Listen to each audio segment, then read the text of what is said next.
had money, so it was a very good year. Very good year. Well, let's bring him on out. My next guest is my television brother, a man who in his heyday was more popular, this effect, had more fan mail than Elvis Presley. This is not an impersonator. He's alive and well. Let's bring him out, David Cassidy. Get your monitors. David! David, how you doing? A pleasure to see you. You know, I'd like to say the same. Of course, I can't see you. And it's probably better that way. Great to see you too.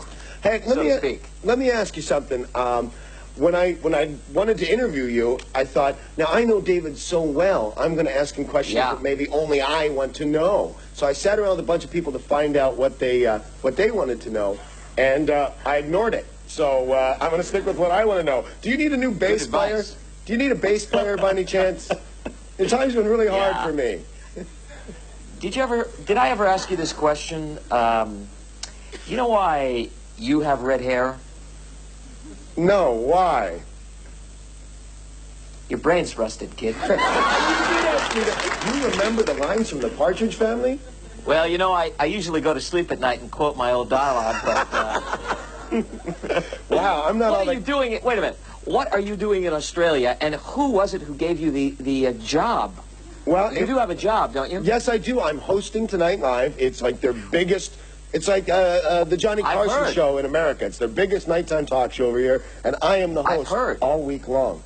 Well, of course, if you didn't have those photographs of me, I wouldn't be here tonight, but never mind, that's another story.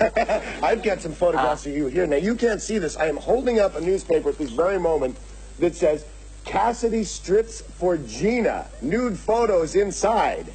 Did you take your clothes off for Gina Loma Brigida? You dirty boy, you.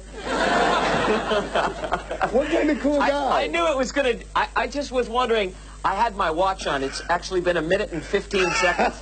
Then it degenerated to this. Are you now going to ask me if I slept with Susan Day, too? Come on. I said I wasn't going to... I told everybody when they asked me to ask, I told everybody I can't. Pretty scary. I asked him once in his own living room, and he hit me in the head. I'm not asking him that question. But did you take your clothes off for Gina Loma Brigida?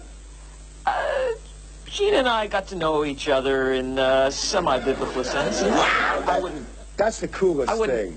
I wouldn't get to say that, honestly. I've always been rather discreet about the relationships that I've had, and Gina is no exception. Well, I once made out with Tracy. That's my biggest brush with fame there. What are you talking about? Had you played your cards right when Jodie Foster was guest starring on the show, telling you that she loved you, you could have been a very important man of the business today. Yeah, well, I was young. Danny, you opted for that Indian transvestite.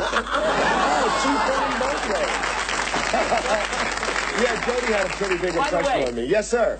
By the way, have you been arrested yet in Australia? No, I certainly haven't. I have been a good boy. How long have you been there? In Australia? I've been here 4 days. How long have you been in Australia? 4 days. 4 days? Uh-huh. It's just a matter of time for you. Listen, I want to ask you something. How long are you planning on being there? I'm planning on being here just till Saturday. I see. So if I make it back through American Customs, I'll be, as long as the customs officials don't watch Donahue, I'll be able to get back in the country. I understand. Here's something kind of interesting that I want to talk to you about. Yeah. I read about this Australian girl named Bula. She won a contest in 1974, and the first prize was meeting you.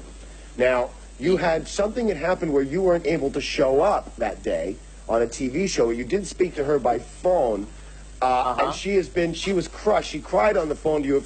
If she were here, what would you tell her today?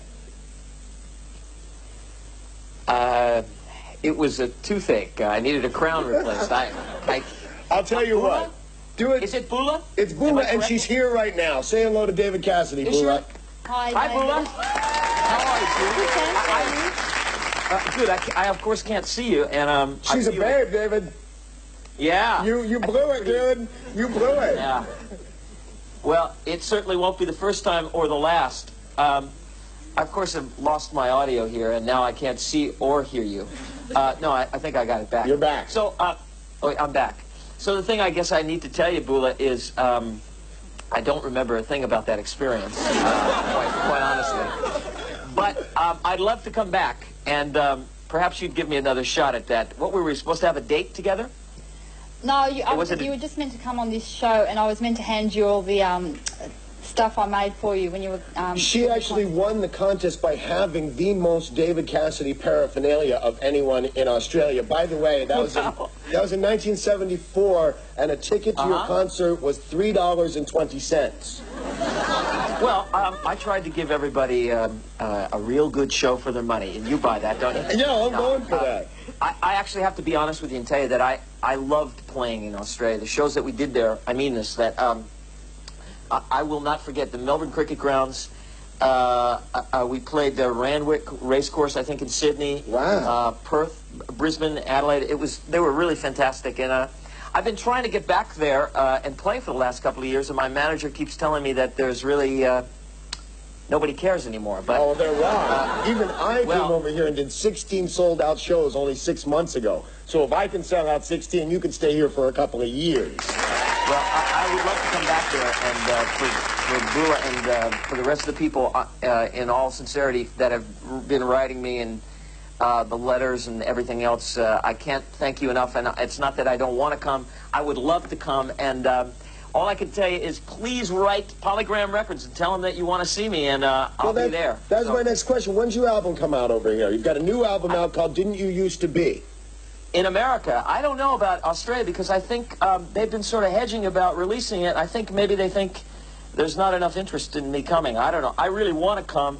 I would love nothing more to come and play. And, you know, Danny, I'm sure you've talked about it. You opened some shows for me here in America.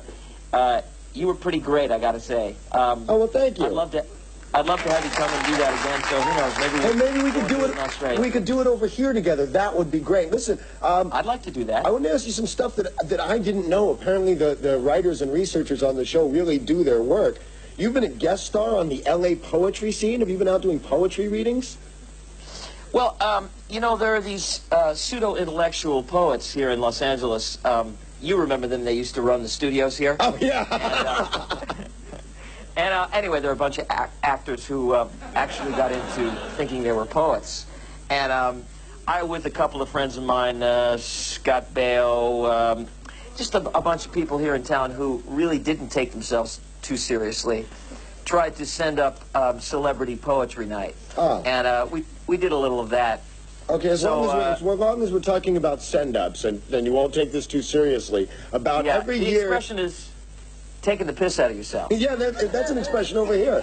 Every year somebody approaches me about why don't they do a Partridge Family reunion? The Bradys keep doing these reunions. Why don't you guys do a reunion? And every year they say, listen, David Cassidy refuses to do it. That would pay my rent for years. I could pay off the lawyers. I'd be set. Please, you want to do it? I desperately want to do the Partridge Family reunion.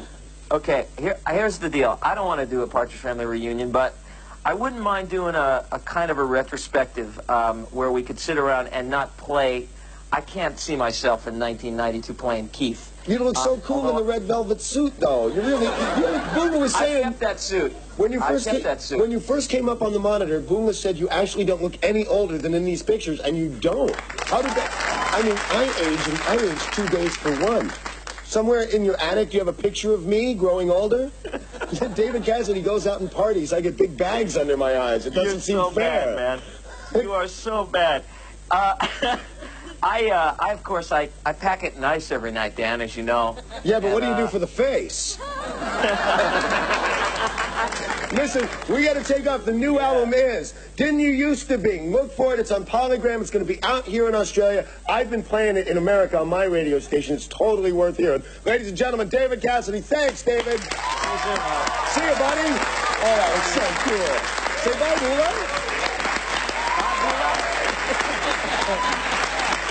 Excellent. That was so cool.